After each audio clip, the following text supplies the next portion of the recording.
Hello, everybody. How are you doing? It's good to be able to see you, right? It's bang on 1 p.m. my time, British Standard Time, 12 p.m. GMT, and if you're in West Africa, that's 2 p.m. your time. I'm hoping you're doing well. And East Africa, that's 3 p.m. right? So if you, for example, in the US, that'll be 8 o'clock your time. So excited to see you here. And then, as usual, what we're going to do is just to give a couple of minutes for people that are late to join, right? But I can see there's already people joining. So thank you guys for being around. I hope you are enjoying a marvelous Sunday, right? Always excited to see you and to have a catch up. And we're going to have a very interesting topic, SDG7. So I'm sure you know all about it, right? So if not, that's what I'm here to fill you up about, to give you the information that you need. And then what you can do in between, just feel free, if you haven't done it yet, to like the video, to like the page, and to share it as well to people that are not connected, right? So that's the best way you can share the message, also support us and contribute for your side, okay? So, and I'll be doing the same. So the conversation today is going to be, as usual, I would say 20 to 30 minutes, depend how we go. If there are lots of questions, so I'm going to take the questions. Usually I will stay as long as needed, just to make sure that I respond to the question. And if we finish early, we finish early, right? So that's the right thing, because I know that on a Sunday, so I also understand that people want to spend time with their family. People want to be watching the closing ceremony of the Olympics, which I believe is ongoing at the moment. And don't worry, I haven't done it on purpose to schedule at the same time. But as you can imagine, it's always not easy to get things settled, right? Because I also need to look at my own agenda. Okay? So I think it's 2 minutes past 1. So let me make an official start and just say good morning, good afternoon, so evenings if there are people joining us from Australia, Far East, and then evening, good night, people going to bed. So as usual, very excited to see you, and you know me by now. I am Tony Tiu, founder and CEO of Renewables in Africa, Yo Africa Clean Energy Champion. And it's not just about Africa that we're covering.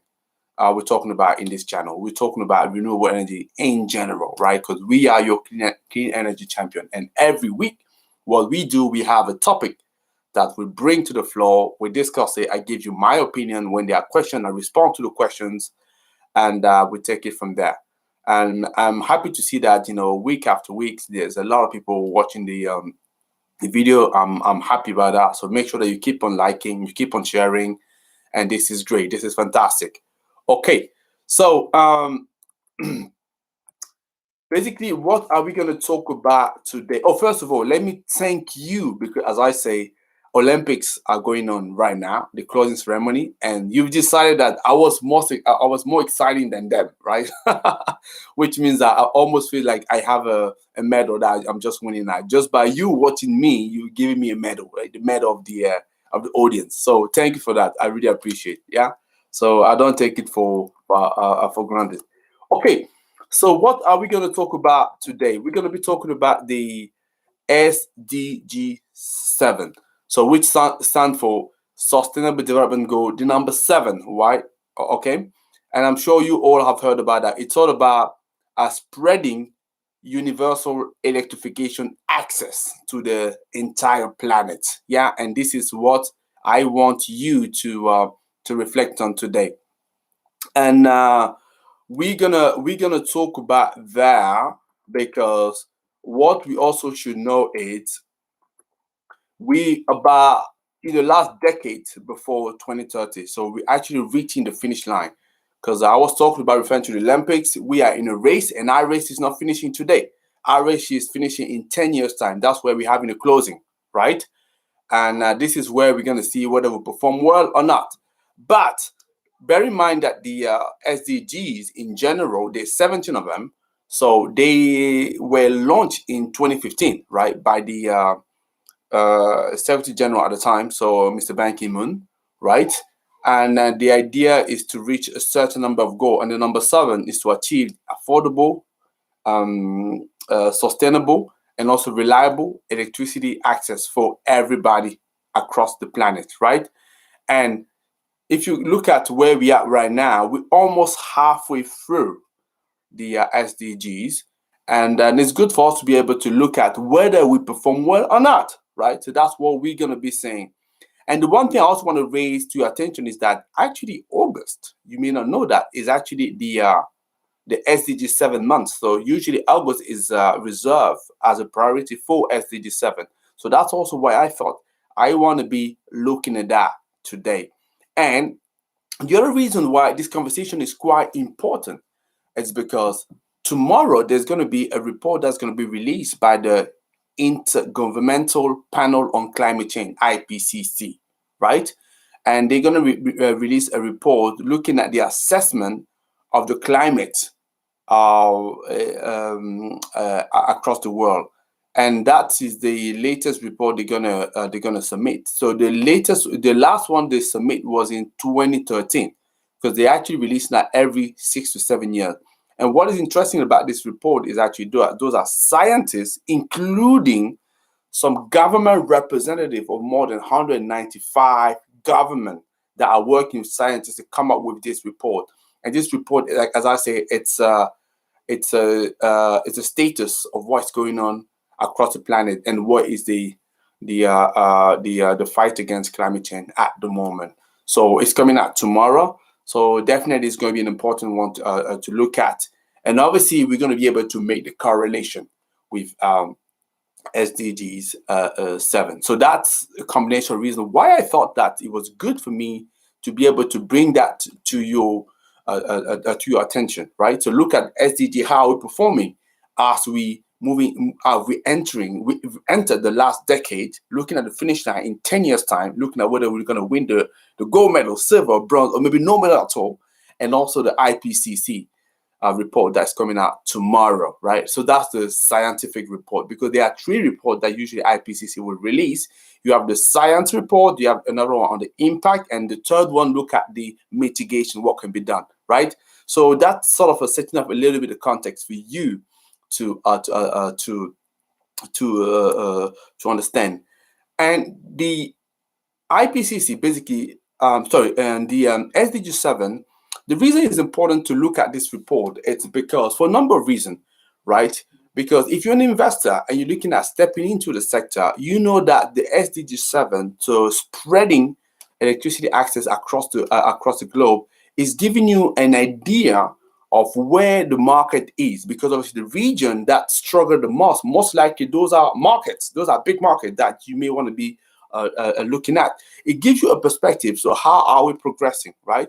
So, and if you are a professional or somebody from the industry, again, as I say, it shows you as well what is the size of the market, where can you tap in, and how can you contribute, right? So a report like that definitely give you an idea. So that's why it's good to be able to track that. And I'm sure you've heard day in, day out. Oh, by the way, I can see that Afri Digital Consultant say hello. Hello, how are you? It's good to see you. So let me just respond and say hello back.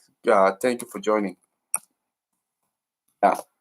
So thank you for joining. Yeah, I just want to make sure that I acknowledge you. So I wasn't ignoring you. So I was talking about, yes, if you are a professional or from the industry, it's good as well for you to know what's going on, how you can step in.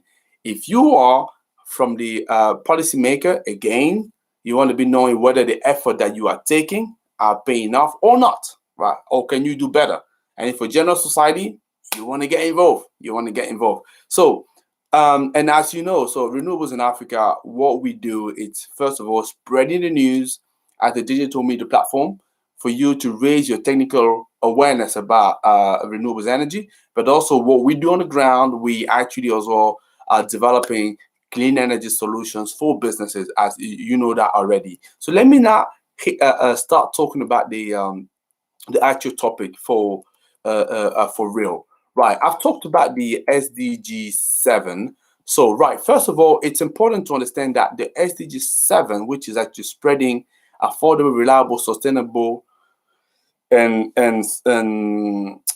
yeah, affordable, reliable, sustainable energy service for everybody. So it's important to know there are three objectives that are linked to that. So if we're going to be assessing that, it's good to be looking at how are we progressing with respect to those three objectives. So the first one, which is actually what I mentioned, which is about universal access to affordable, reliable, sustainable, and modern energy services, right, across everybody in the planet. So that's the first objective. The second one, we don't talk a lot about that, but it's kind of definitely part of the objective.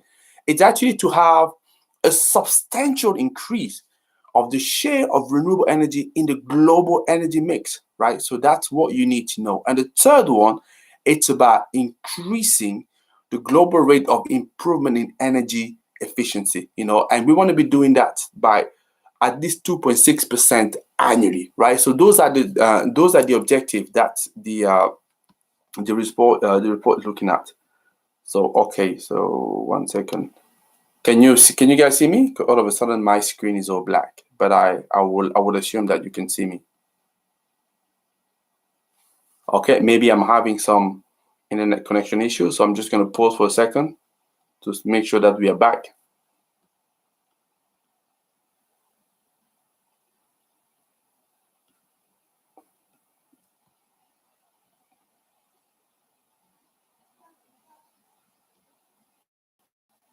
Okay, that's fine. Okay, good. Because for some reason, first of all, I could see the screen was all black, and I wasn't sure I was having a connection. Okay, let's carry on. So I've mentioned those three objectives that needs to be met, and I'm saying that if we're going to be assessing the progress, we want to be looking at that, right? So that's what I'm going to start talking about just right now.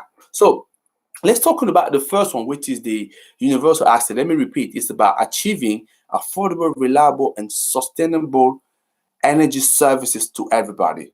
And what we can say is actually, if we compare to 2010, right, that's where the starting point is going from. That's the comparison. So basically, compared to 2010, we have had more than 90% of people that, compared to the number that we had before, that have that gain access to electricity. However, there's still about 759 million people that are still lacking it, right?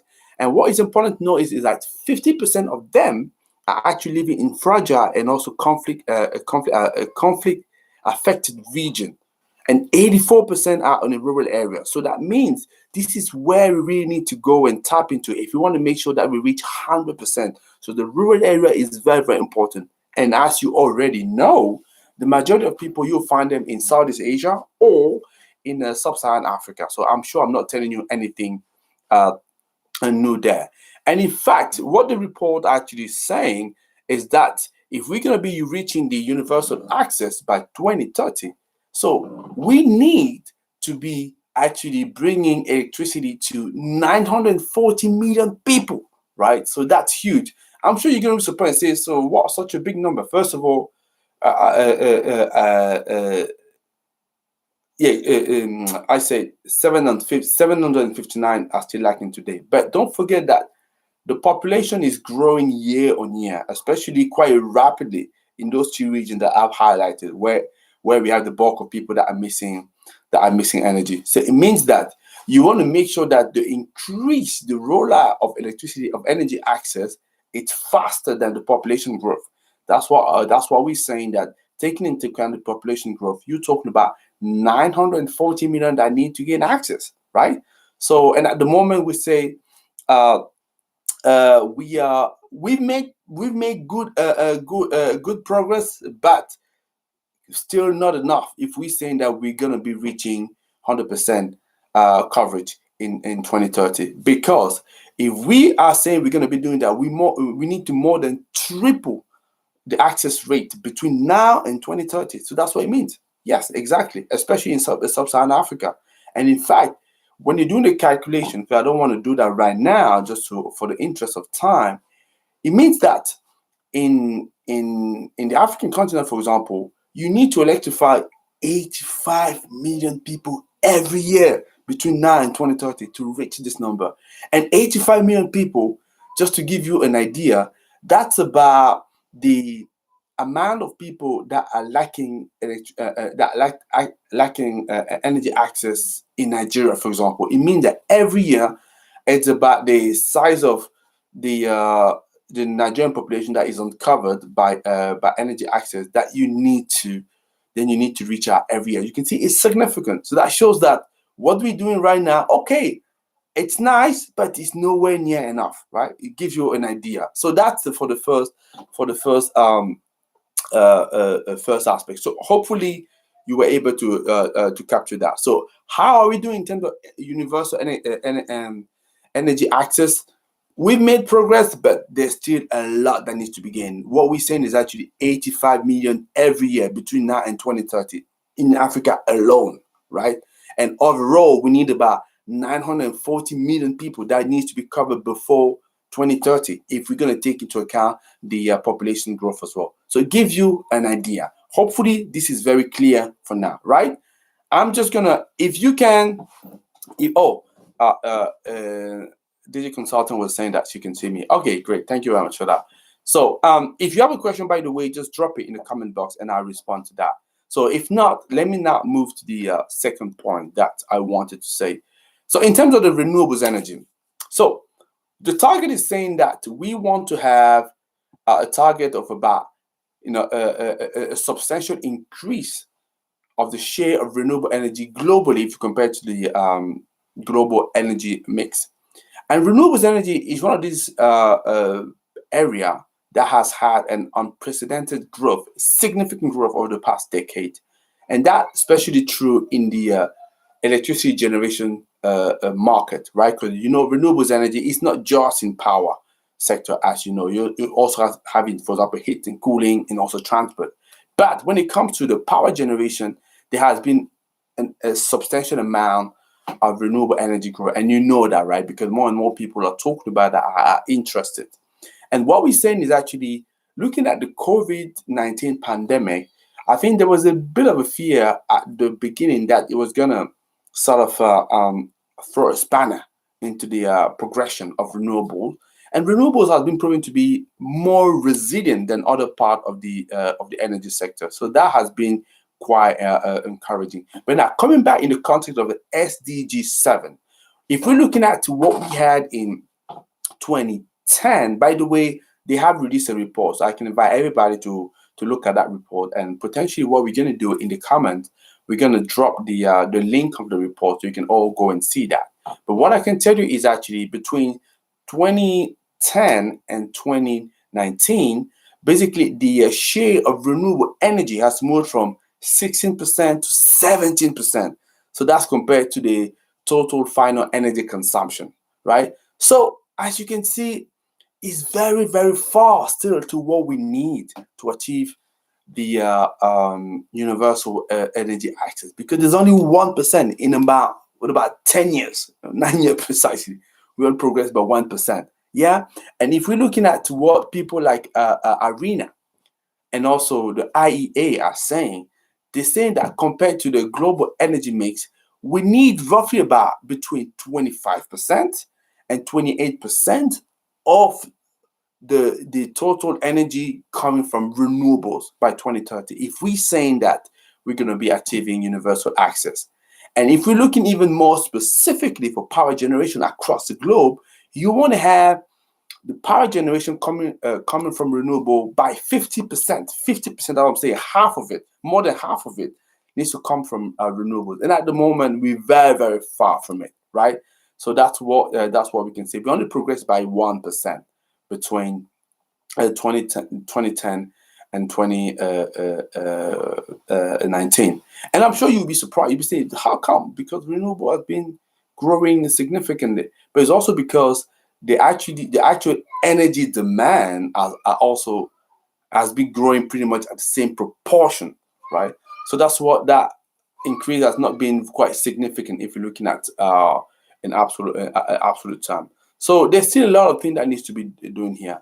Now, hopefully that's okay for you, right? That's fine. We're moving from 16%, 17% between 2010 and 2019. So that's what the share of renewable energy has been. But we need to be going much more further. We need to see 25, 28% of energy coming from renewables, right? And more than 50% for power generation if we need to achieve universal access. Hopefully that's very clear. Moving on to the third aspect, which is talking about the energy efficiency. Very important. It's another part that we should not forget. So the SDG is saying that we need to increase the global rate of improvement in energy efficiency, by 2030. And the idea is to improve it 2.6% annually, right? So if we need to reach that. But at the moment, we're not there. Well, if we're looking at what was achieved between 1990 and 2010, which is 20 years time, it was about 1.3%. So there's nowhere there. And if we're looking at what we're doing right now, again, we've made progress, right? It's also important to notice that. But that progress only stopped at 2% annually. But we need to move it to 2.6%. And in fact, there even has been some reevaluation saying that in light of how, because obviously the situation, as you imagine, is dynamic, it's not static.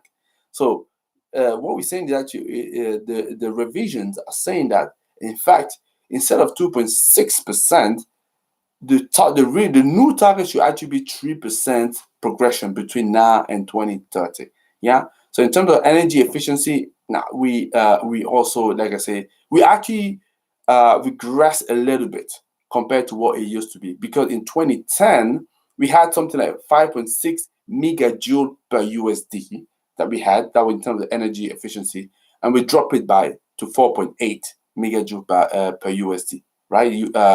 Which is a US dollar, right? So it means that for the other two, in terms of the energy access, but also the renewable energy, there's been a slight improvement. But for energy efficiency, we actually come down, and that was one of the main issue was the COVID-19 pandemic, because we've had obviously fossil fuel at some point in time increasing then reducing. So, and obviously, as you can imagine as well, so the focus was shifted somewhere else. That has had an impact. So that's what we can see. So in actual fact, we're not doing great, I would say, in terms of SDG7. There has been progress. We can't say that we stay at the same place now, but it's not great either. But a lot of it also depends on the finance, because if we're looking at money that needs to go into that, right? So in 2010, we were spending, I think, roughly about 14 billion. Yeah, it was about I can't remember what was the exact figure, but I think what we spent in 2010 with regard to the amount of money that was going to developing countries to support them in adopting clean energy technologies, but also method, was about 10 billion per year, and that has moved to 14 billion per year. But again, this is far short of what is needed. It's certainly an improvement, but we need more than that. And in fact, the least developed countries will only receive 20% of those financial flows, right? So that's also what you need to know. And if we're looking at the power sector, there's a big need there. We actually need about 300 billions, even more than that, between now and 2030. So yeah, so that gives you an idea of what has been the progression. So to respond to my question, the question that I asked at the beginning, which was to say, are we on track to win a medal? So it's fair to say that, like a friend of mine was saying, if we continue at this pace, I'm not sure we can even cross the finish line in 10 years' time. Let's be honest, right? Because there's still a lot that needs to be done, and we need to definitely shift gear multiple times to be able to reach it, or to even get closer to it, right? So that's what we can say. It means that for people as well like us in the industry, if you're an investor, there's a tremendous amount of opportunities, right? And there's going to be even more pressure because you can see the focus on climate change that is getting bigger. You have, for example, the IPCC report that's coming up tomorrow. You have the COP26. So I can predict that there's going to be a renewed effort, a renewed energy to look at that, to look at the those goals more seriously. And also because we have seen how countries like Germany has been impacted. Germany, Luxembourg, Europe, right, has been impacted very recently. And also what we see across the globe. For example, I know in Greece, we having at the moment some fire events that they need to be that they're fighting against. You have the same as well in California, right? So we've had some flooding in Europe and other parts of the world as well. So basically, there are more and more extreme events happening, and that obviously it's definitely in correlation with the climate that is changing, according to scientists' report, and also what has been mentioned before a few years ago. So there's going to be a renewed push, a renewed effort. So that means there's going to be a tremendous amount of opportunities. There's going to be a lot more projects coming on, and I know Europe, for example, decided to be the first continent to go to be carbon neutral by 2030, right? So that's where they issue the Fit for 55 climate roadmap. I'm sure you would have seen one of my recent YouTube video about it. So there's going to be a big push about that for investors. It's a good opportunity. If you are a professional or somebody in the sector, again, like I say, just watch out because there's going to be huge number of projects that's going to open up. And I know the COVID-19 pandemic has slowed down a little bit of the process, but at the same time, so what has happened is now things seem to be opening up a little bit, right? So we're learning to live with COVID so that we're getting back to project and even new project coming on, and the economy needs to be rebuilt. So I can see lots of opportunity happening. So for people that are already in the sector, right? Whether you're already working as a professional or you want to be trained as a professional, yeah. And I'm just going to say that say something regarding that specifically in a couple of minutes. So if you are also a policymaker, as I say, if you look at the report of the SDG7, we can see very, very far. It means as well that whatever you are doing is not enough, right?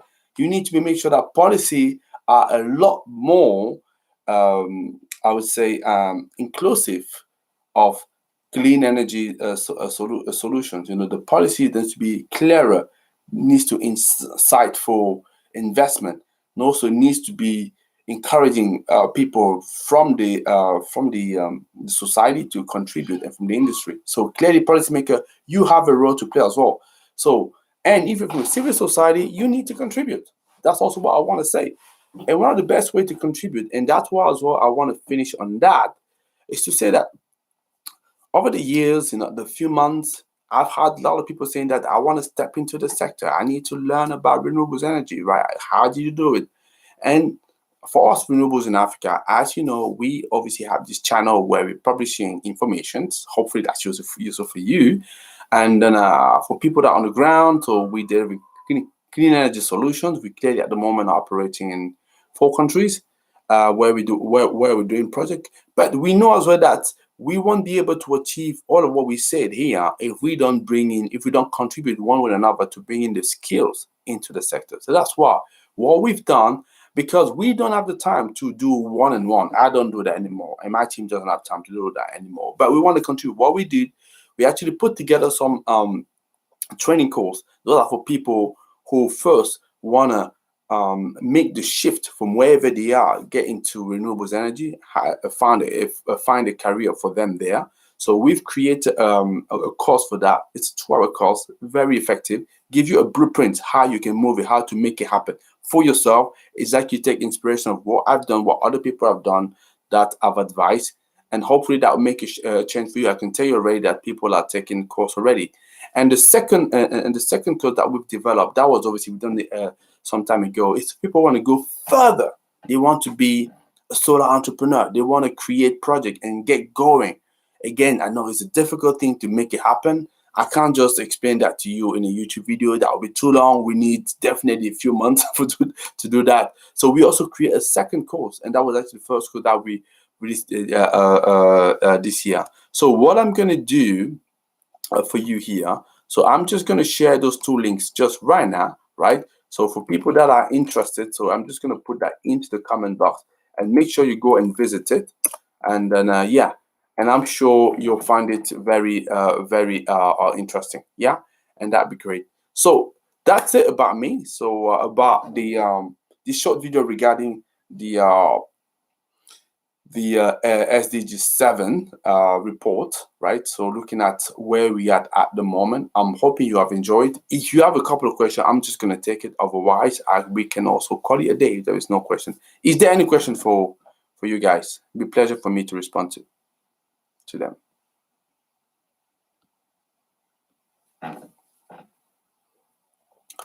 Feel free, guys. You can either drop a message and I'll respond to that, or if you are also shy, what you can also potentially do, you can definitely reach out to me on my LinkedIn, and then if you have a question, so I can't promise I'll respond quickly because I'm busy, but I'll make sure that we can revert back to you, right? And that'll be good. But in the meantime, for people that would catch this video later, so hopefully you will have enjoyed. Like I said, reach out to us, a different channel, YouTube. Definitely sign up, leave a comment, share.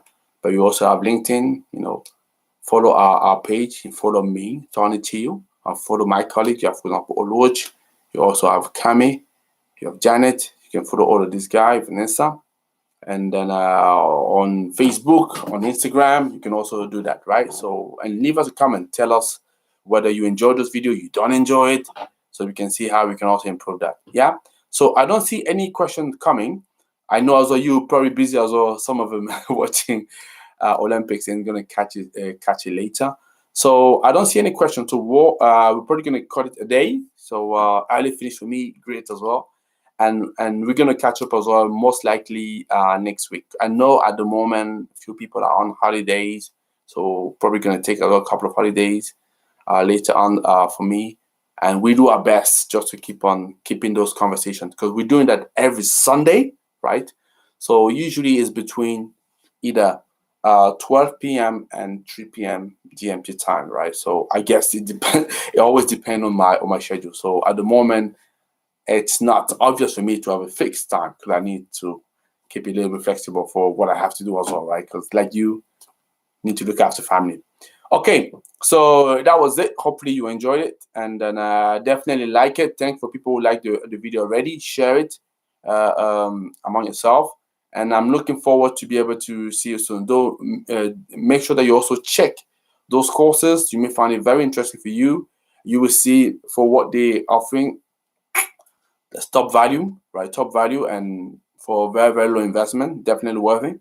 So yeah, for me, I spend a lot more than that, and then we definitely wanted to make sure that it's accessible, achievable to everybody, right? So you have a great time, and I see you next Sunday. Take care, guys. Bye-bye. And may the sun be with you.